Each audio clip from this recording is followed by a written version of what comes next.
I'm not exactly sure where to start with this video, but basically I am going to be documenting my experience going from being someone who doesn't exercise and going through a full body recomposition. And the reason why is because when I lost weight over 10 years ago, I did it completely with food. I did not do any exercise other than maybe going for a walk, like here and there, but nothing even consistent with that. And as a result of losing weight, but not being somebody who works out or exercises in any, capacity, I found that while I was at an ideal weight, I didn't actually look attractive without my clothes on.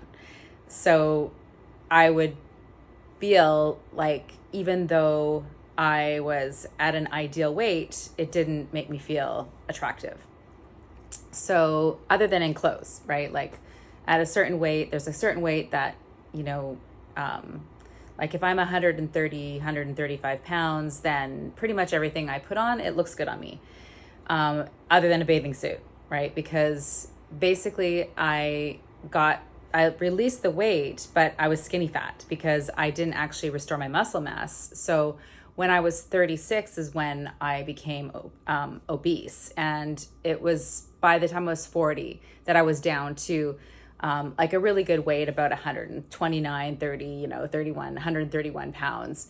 And, but in that time, I didn't actually exercise. So I had the muscle mass of somebody who had never really exercised as an adult.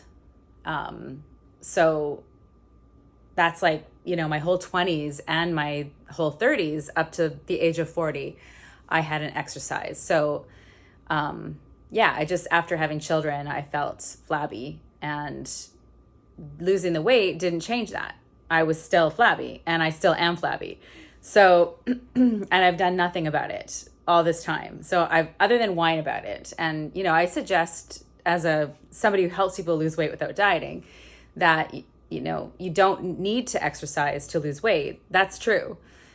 But I suggest that if you don't want to look flabby, that you do actually restore your muscle mass, because as we age, we start to lose muscle mass if we don't actually do something to maintain it. One of the other things that sucks about it is that you don't have that much tolerance for carbohydrates because you don't have anywhere to store the sugar when you consume carbohydrates. When it breaks down, it's sugar. So it doesn't matter if it's like perfectly whole grain. It's like legume or whatever. It is still sugar when it's digested. So eating those foods, even though they're natural and healthy, will still cause weight gain because you don't have the muscle mass to tolerate it. So I kind of decided, like, I knew this at the age of 40, but I kind of was like, well, I would rather eat really low carb than have to exercise to not gain weight. So it's just been this thing for like the last 10 years where I've been like, I know there's going to be a point where I'm going to have to start working out. I'm going to have to restore this muscle mass.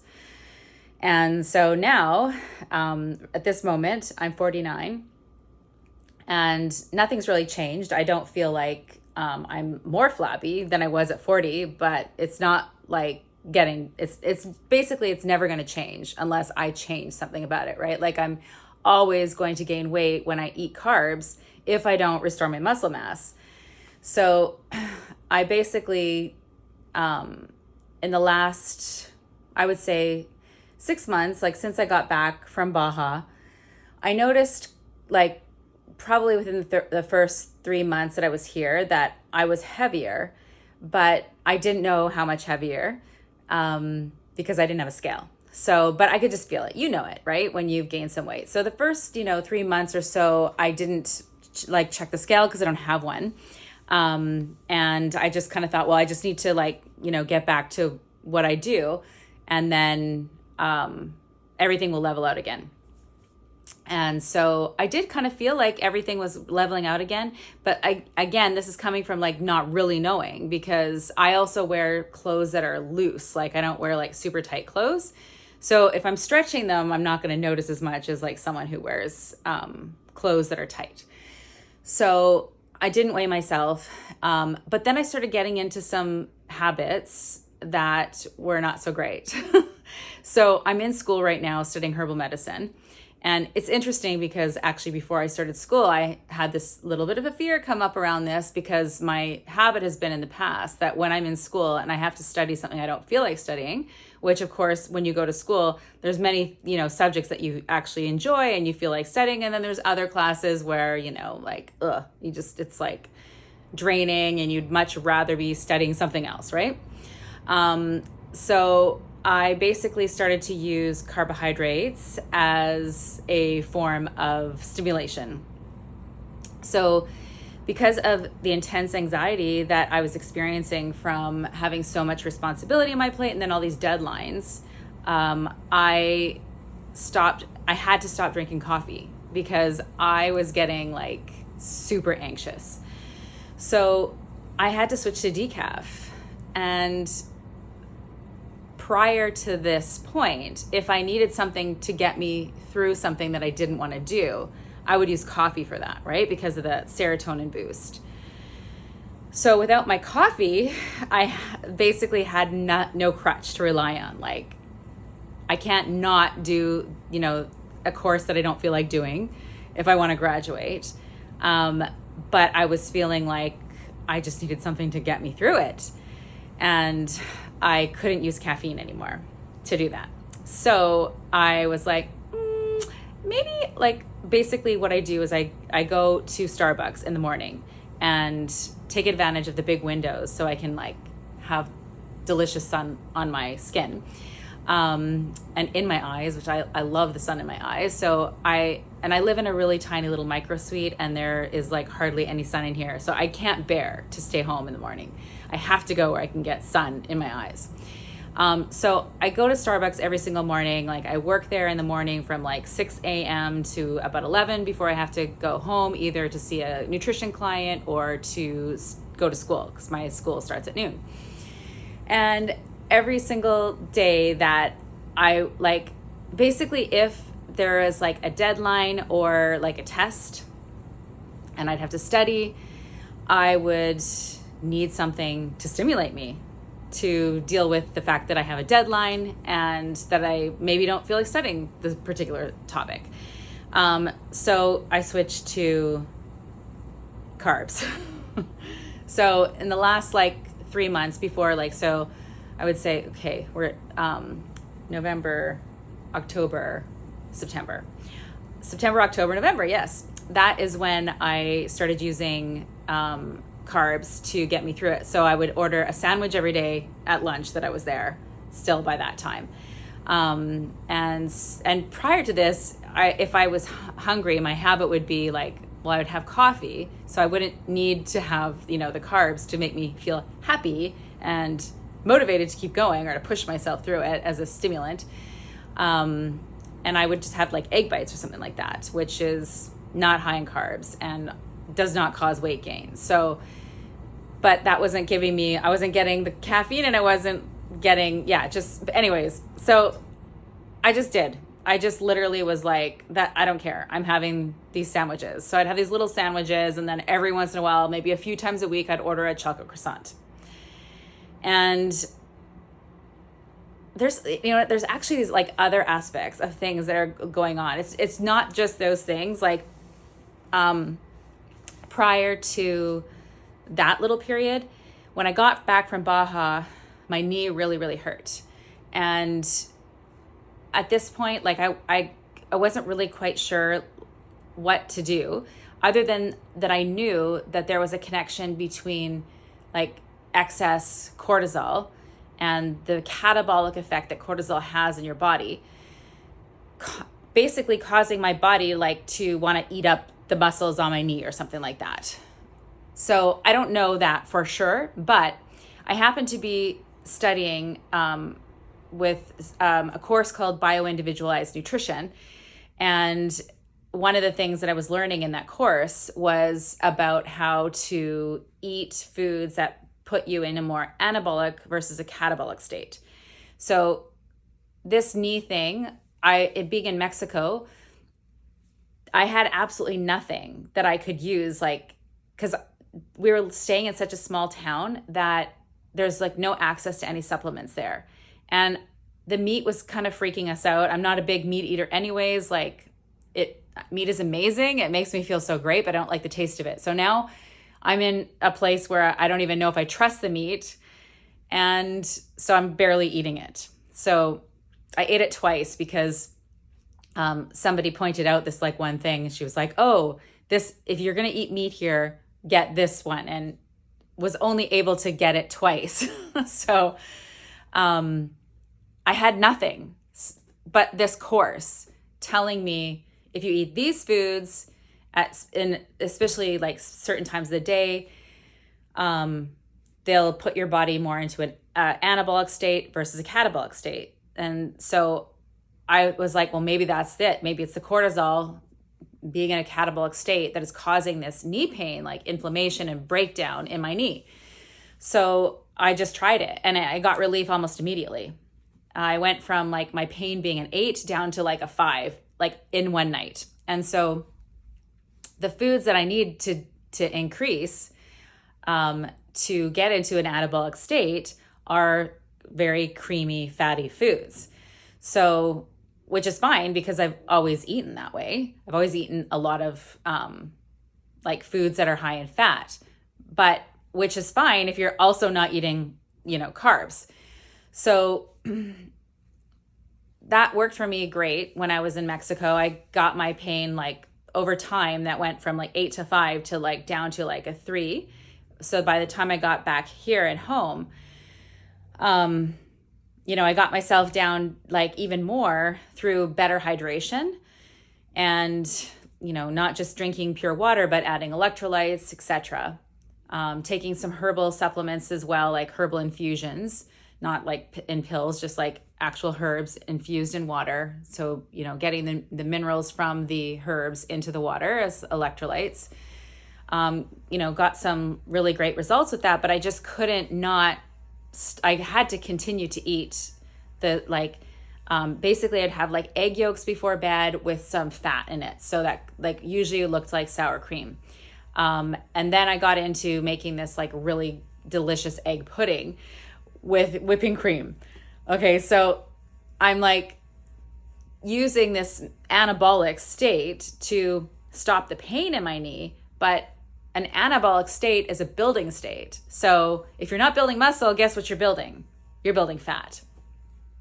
Now combine that with when I got home, I also started to do things like, again, use food to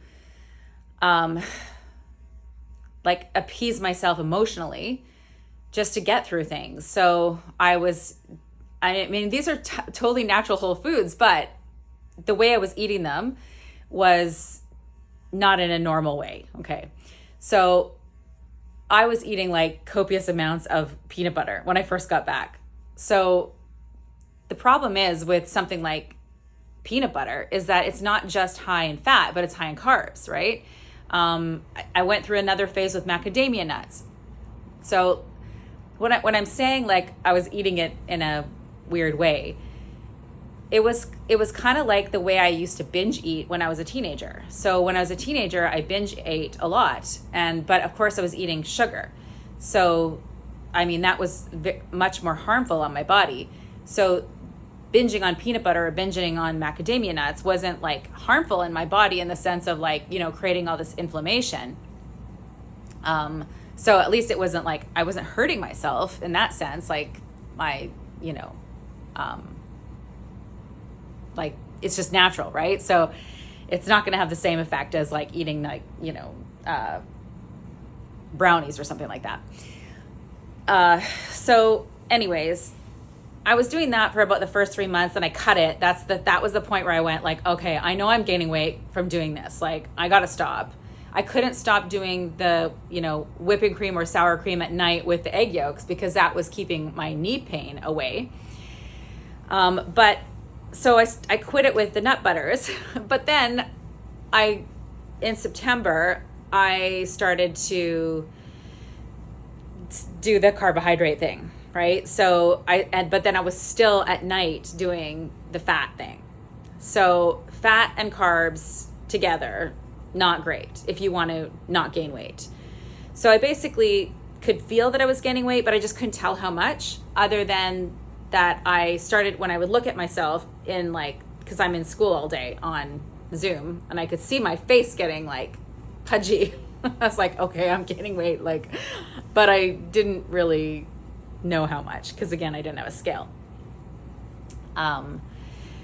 So anyways, I then also wanted to, I've been, again, like I said in the beginning, it's been on my mind that I need to restore my muscle mass so that I have more tolerance for carbs. But the other part of it is that, again, I was slipping on the meat, right? Slipping on the protein. So in order to get satiated, if you're not eating a lot of carbs and you're not eating a lot of protein, then you're just eating a lot of fat, right? So, and that's not really going to be the most nutrient dense foods. So, and I also even at some point took a break because I thought cause normally I eat my protein baking mix quite a lot. But I went through a little bit of a break with that too. Just, I don't know, it's just been weird. The last 6 months, it's just been really weird. Yeah, so let me think of all the little parts of this together. How did I get to okay, so, I knew there was one more thing I had to say. So I also have been, researching a lot about iodine and its connection to insulin resistance, right? And metabolism and all the connections. I mean, those are just two things. Obviously every nutrient, including iodine, has multiple uses and things that it does in the body that are for our health. But I just got this little thought in my head. I was like, I can just I'm upping my iodine now. This is going to make my metabolism amazing. So I don't have to it's supposed to help with my carb tolerance because it's supposed to help with your metabolism. So I just started using that as I can get away with more. Not the case. Still have to build muscle mass to help with carbohydrate tolerance. So anyways, I just did all these ridiculous things over the last 6 months. And then I went to do a pet sit, and there was a scale there. So I could look at the scale and actually see what happened and know the reality of what the numbers were. Because at some point, if we're actually getting results and feeling good and your clothes are getting looser and stuff like that, you don't need to be weighing yourself, looking at calories and all these different things. But when you start to go off the rails to the point where you're just doing this and doing that and not sure what you're doing, then I think it's you do need to look at numbers, because then it just it's a reality check, right? So I got on the scale and I was pretty shocked. I have not seen this number for a long time. And it's a number that I used to be basically before I was obese, I was just a bit overweight and I was at this exact weight forever, right? And I didn't make any issue of it. And I still when I look in the mirror, I don't look at myself and think, oh, I look fat. I just think that it's just, I can't just wear whatever I want, right? I'm back to that weight where I don't feel comfortable wearing anything. And yeah, I don't like how my face looks, to be honest, when I've gained weight. I don't like that pudgy look. I like more of a chiseled look on my face. So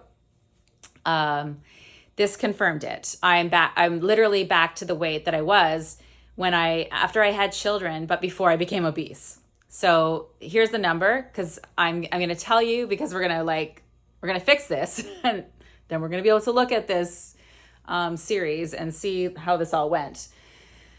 But anyways, 156 pounds, which was my normal.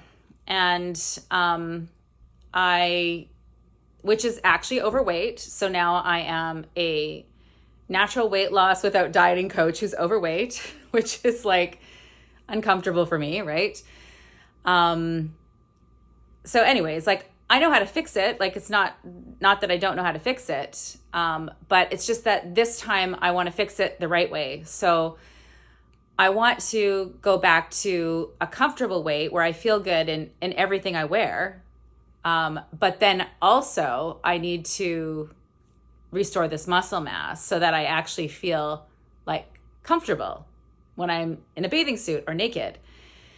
And that requires working out to restore that muscle mass. So basically, in order to get to, well, right now, at the time of this recording, I've already lost 6 pounds just by going back to what I normally do. So that took like a month. And then I have been, for the last 2 weeks, been going to the gym 3 times a week and not doing any cardio or anything like that. I don't have a car. So now at this point in my life, I actually do get more exercise, but not muscle building, right? So I bike quite a bit.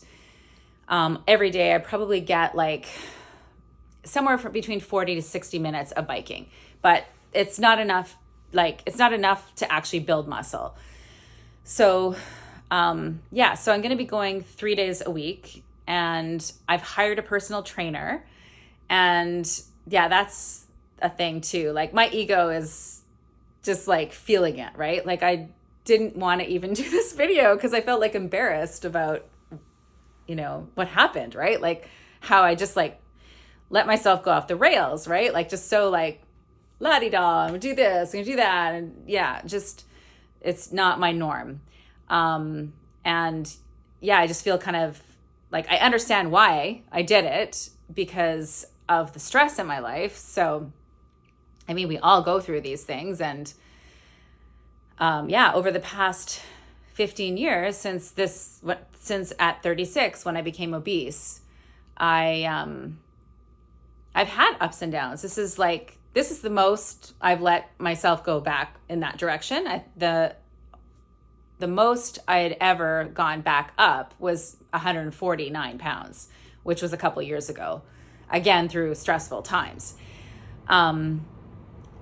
But yeah, I have like a limit, right? Like there's, and so I actually ended up going and getting one of those body pods, like those Hume body pods, so that I can actually track my muscle mass, because like I know for a lot of people doing the food part of things is hard for them, and it's easier for them to go to the gym or easier to exercise. I'm the opposite. It's easy for me to do the diet part. Like, once I put my mind to it and I, like not like letting myself go off the rails, and that's easy. But I need some feedback about the muscle, right? Because I know that you don't see results right away. So I think just having the, being able to see the muscle mass change will help me to just want to keep doing it. So I ended up getting that. And also I think from now on, I will probably keep a scale in my house, until, I have it, it's expensive. I'll probably keep it, but, I think there might be a point where if you aren't getting yourself back on track and you're not staying on track, because I mentioned earlier, I got back on track, but then I flipped back again. I probably, if I had been somebody who weighed myself, I probably would have taken notice that I needed to change something quicker, or I would have noticed the impact that what I was doing was having on me faster. Because, it's so much easier to gain weight than it is to lose weight. So anyways, that's what I'm doing. I'm getting a personal trainer, which also brings up another ego thing for me, right? Because I feel like, I'm embarrassed now. Like I'm telling them I'm somebody who helps people lose weight, but I'm like now overweight and wanting to lose weight, right? So it's just like, it's silly. It feels silly to me. And I've just like never really gone that route before. Do you know what I mean? Like, so I'm nervous about like my value system and their value systems colliding. And like, I want to be coachable and I don't want to be resistant, but I don't want to count calories. I'm afraid they're going to try to make me eat carbs. So, and, I mean, I'm fine with eating, you know, good carbs, like non-starchy vegetables, obviously. But there's this part of me that's like, maybe I do need to eat more carbs while I'm building muscle, but I don't know, right? Because I've never really dove into the exercise fitness side of weight loss. I've always been on the nutrition side of weight loss, like just focus on food. So yeah, this is like totally outside of my comfort zone. I'm afraid that they're going to push me too hard and that I'm going to hurt myself. So I've had that happen before where I've had, like I took a Ashtanga yoga class once, and for some reason the woman thought that I was some amazing athlete and I could just keep going because she kept pushing me. And my arms hurt for like 6 weeks. So I couldn't even go back before the class was ended because I was in so much physical pain. So yeah, I have so many different things like that have come up. I already got past that part where like, I don't know, like, well, it came up a little bit, that identity part. Like if you're somebody so I don't identify as somebody who is fitness focused. I don't identify as somebody who goes to the gym. I don't identify as, I don't know, like I feel weird. Like I don't, at first I was like, oh, I'm going to the gym. I have to like look like I'm going to the gym. Like I was like, oh my God, what do I wear? Right. So anyways, all these weird things come up. I don't know. Like, I'm sure like somebody watching this can relate to hopefully some of this. Like if you like not having the identity makes it hard to do something, right? Like it kind of reminds me actually of how before I was health conscious, like it felt weird to go to a health food store because you're like, hippies go there. Like I'm not hippie. Like, oh, I don't fit in here. It's like that kind of a feeling. So I basically, just went and got some like just regular, like I'm just wearing my regular loose pants that I always wear. And I, found some short sleeve shirts. So nothing really like sporty or athletic or a Lululemon kind of thing. Like I just, I don't know. It's just so weird. All these like, I think our brain, when it like we're afraid to do something or afraid to commit to it, we just start looking for all these things. It's like, oh, I don't want to be, that person, like whatever judgment that we have about people we don't identify as being part of like, I don't know, that like genre of people, right? So anyways, I feel like I've gotten over like it's totally chill. Like this is actually the second time I've gone to the gym. Like I went to a different gym a couple years ago. I went for 3 months, convinced myself that I could do it because they had a sauna, which is true. Like giving myself something that I get rewarded immediately. Like I need that instant gratification. If I can't get it from like, oh, I'm toned and muscular now, then it's got to be a sauna or something. Right. And at that time too, I actually found that I, was able to get over myself really quickly and realize that nobody gives a shit about you at all. They're just there for themselves and nobody's looking at you because you don't have like nice workout clothes or you don't have a nice body or whatever. You know what I mean? Like I wouldn't worry about that at all, honestly. I feel like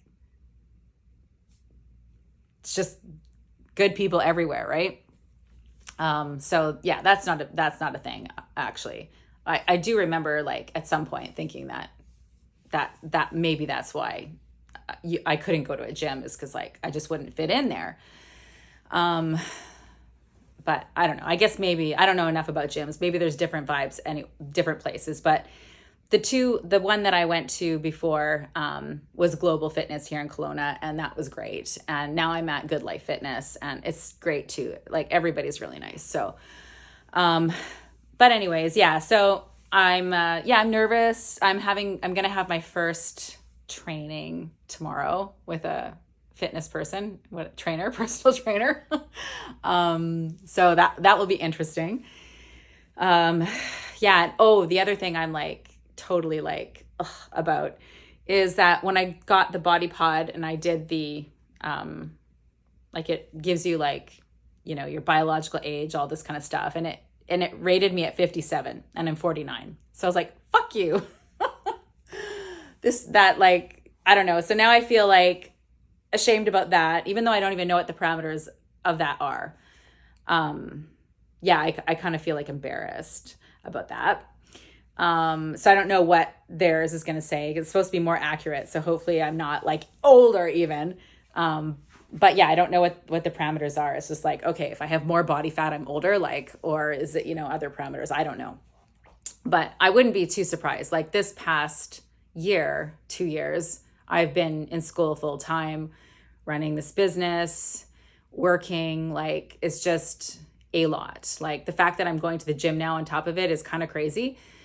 But I just got to this point. It's the same point that I got to when I was 36 and I was obese. And I was like, I can either decide that I am going to just accept this and just continue to be obese and age like that. Like, cause I see like, it seems to be normal. Like, so many people by the time, like, at that point I was only 36 and I was like, oh, like, I guess I'll just like be like all these, like, when you look at most old women, like grandmothers, they're overweight, right? So I don't know. Now that I'm this age, I can't even believe I was thinking that at 36. Like, oh, I could just like leave it like this and like just become a cute, like, chubby granny. Like, I really thought that at 36. But then I finally made a decision a year later that no, I was not going to age like that I was going to do something about it. And so I feel like I'm at that exact same precipice now, 14 years later, that I have a decision right now to make. I can either just go down the same trajectory of aging that everyone typically does in the society, where you get more body fat, less muscle, and less bone mass, and become sick and age and die, right? Like, of course, we're all going to eventually die, but we actually don't have to be sick, and we don't have to be like hunched over and like weak on our deathbed, right? And this, from a health perspective, there's just so many reasons to restore one's muscle mass. So I'm at that point where I have to change. I have to make a decision that I am not going down that road and I'm going to do something different. So yeah, I think it's quite interesting to be at that same precipice right now as when I initially became obese and had to change something. And again, then I had to admit that clearly, despite being a nutritionist, thinking that I was doing everything right as a whole foods vegetarian, that clearly if I was getting those results, that I was not doing something right and something needed to change. And here I am again at that same point. Like I said, I'm not worried about the weight. I know what to do about that, but clearly I don't know how to have a body that is optimally healthy in the sense of having like the right muscle mass, right? Because that's affecting everything. It's not like just getting muscle mass is going to just make me look more attractive. It's going to actually create more hormone balance, more health, and a better tolerance for carbohydrates, which is a great thing to have, right? Because there's so many delicious, healthy foods that I can't eat right now without gaining weight. So it's really important, not just for like, what I look like, but for how I'm going to age into the future. So that's where I'm at. I am down 6 pounds since December. And now my next part of the the journey is to figure out how to actually restore my muscle mass. So I'm going to the experts because I have no idea. Not, like I said, not a fitness person, don't know what I'm doing, don't know how to lift weights, don't know how to be properly aligned, like none of that stuff. So I'm going to learn. And yeah, get some help around that. So yeah, that's where I'm at. And, yeah, I'm excited to get to experience something new. Like there was like some dread about it, right? It's like I was saying earlier, like my ego, I don't like, I'm supposed to be the expert, but now I have to go to some other expert because I'm like not clearly an expert in body composition. But the beauty of it is that I get to learn. Like I'm going to learn a totally new subject. And that is how to restore my muscle mass and do like a full body recomposition and, step into this next years in my life in a totally different, not just like my body being different and feeling different in my body, but I'm going to have like a whole new area of knowledge and something to like deepen learning. And I love to learn. So this will be really, really interesting for me. So yeah, just like I have fears probably like anyone else, just like, can I do this? Is it sustainable? Like that's one part of this too. Like to me, I don't know if going to the gym is sustainable for my mental like stimulation from that standpoint. Like I find it really boring. I got to be honest with you, super boring. Thank God I have my headset so I can like learn something else while I'm doing it. I don't know though. I probably won't be able to do that while I'm doing their training program because it's probably going to require me to be conscious and like aware. Like right now I'm just going by myself and going on those like machines that, basically you just push them, right? And you don't have to pay as much attention to what you're doing. Other than like the speed of it. So yeah, that will be interesting. Where was I going with that? Yeah, I don't know where I was going with that. But yeah, this is definitely out of my comfort zone. Yeah, it'll be interesting to see how this goes. Oh yeah, that's what I was saying. I actually have a different goal. Like my goal is not to necessarily like make going to the gym for the rest of my life as like the goal. Although it's going to take something, right? Like that is consistent forever to maintain those results, right? Just like I have to eat healthy forever to maintain health. I have to work out to maintain muscle. But I actually have something that does inspire me but I'm not strong enough to do it. Like it's calisthenics. I just find that so fascinating. It just looks like so fun to like challenge your body, not just to be stronger and like, look a certain way, but like skills, right? Like learning to move your body in certain ways. That's a challenge that actually inspires me, but I'm so weak. Like my upper body is so weak right now. It's crazy. That I can't even do I can barely do like a half push up, right? So basically I see the gym right now as like my stepping stone to being able to start doing calisthenics. So I can do all of my weight lifting as my own body weight and then like learn those fun skills. So that feels like a really steep goal to do. And I see like young people doing this and it takes them like years to get good at it. So like, we'll see how this goes. It'll be interesting. But I can do a headstand. So that's one thing I can do. Yeah. So that's where I'm at.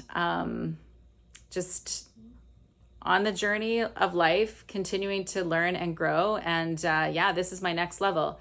So this is my first video, on this topic. And yeah, I will continue to share my journey.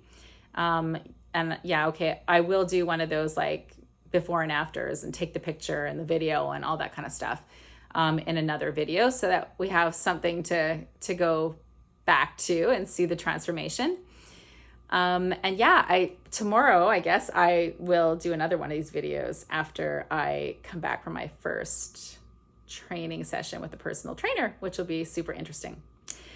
So anyways, I hope this has been helpful to someone, or at least interesting. And I look forward to sharing this journey and seeing where it takes me.